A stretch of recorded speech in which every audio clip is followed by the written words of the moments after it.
અને હવે વાત કરીશું અમદાવાદીઓ માટે એક જાણવાલાયક સમસ્યાની। રોજે રોજ બ્રિજનો ઉપયોગ કરતા હશો અને હવે સમય એવો આવ્યો છે કે બ્રિજની ગુણવત્તા પર સવાલ થઈ રહ્યો છે, કારણ કે તેની ગુણવત્તા તેની મજબૂતાઈ ઓછી છે અને ભ્રષ્ટાચાર વધુ ફૂલ્યો ફાલ્યો છે।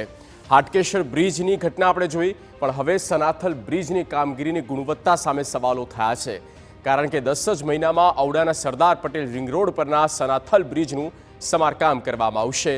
97 કરોડમાં તૈયાર કરાયેલો આ બ્રિજ બિસ્માર થઈ ગયો છે। લોકાર્પણના 10 જ મહિનામાં બ્રિજમાં નબળી ગુણવત્તા ડોકાઈ રહી છે। રચના કન્સ્ટ્રક્શન દ્વારા હલકી ગુણવત્તાનું કામ થયું હોવાની સ્પષ્ટતા છતાં કોઈ પણ પ્રકારના પગલાં ભરાયા નથી। એટલે સુધી ઘટસ્ફોટ થયો છે કે ટેન્ડરની ડિઝાઇન પ્રમાણે કામગીરી પણ નથી થઈ। ઔડાએ આપેલી નોટિસને પણ રચના કન્સ્ટ્રક્શને ગણકારી નથી। એવી પણ ચર્ચા છે કે રાજકીય વગ ધરાવતા રચના કન્સ્ટ્રક્શન સામે કોઈ કડક પગલાં નહીં ભરી શકાય। હવે નવા બ્રિજના સમારકામ માટે 16 ડિસેમ્બરથી 21 ડિસેમ્બર સુધી વારાફરતી બ્રિજ બંધ કરાશે, જે માટે વૈકલ્પિક ભાગરૂપે બોપલથી અસલાલી તરફ જવા માટે સનાથલ જંકશનથી સર્વિસ રોડ મારફતે જઈ શકાશે। અસલાલીથી બોપલ જવા માટે સનાથલ ફ્લાયઓવર બ્રિજની બંને બાજુ જઈ શકાશે।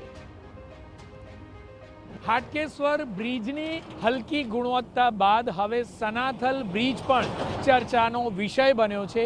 કોન્ટ્રાક્ટર દ્વારા 1 વર્ષ પણ આ બ્રિજ બન્યો હોવા બાદ તેનું કામગીરી પૂર્ણ થયા બાદ તેના લોકાર્પણ પછી 1 વર્ષ પણ પૂર્ણ થયું નથી, પરંતુ તેમ છતાં અનેક જગ્યાઓ પર ગાબડા જોવા મળ્યા હતા।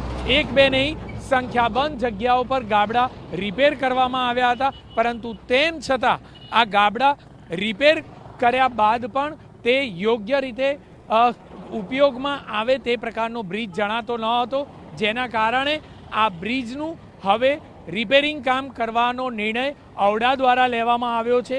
નોંધપાત્ર બાબત છે કે આ જ રિપેરિંગ માટે 1 અઠવાડિયું જેટલો સમય આ બ્રિજને બંધ રાખવામાં આવશે, જો કે વાહન ચાલકોને મુશ્કેલી ન પડે તે માટે થઈ અને વારાફરતી કેટલેક અંશે આ રિપેરિંગ કામ કરવામાં આવશે અને જેના કારણે જે આ બ્રિજ છે તેને બંધ રાખવામાં આવશે।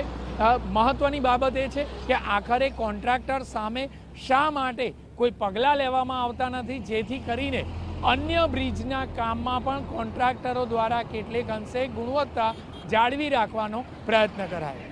કેમેરામેન દીપક સેન સાથે જિગ્નેશ પટેલ, TV9 અમદાવાદ।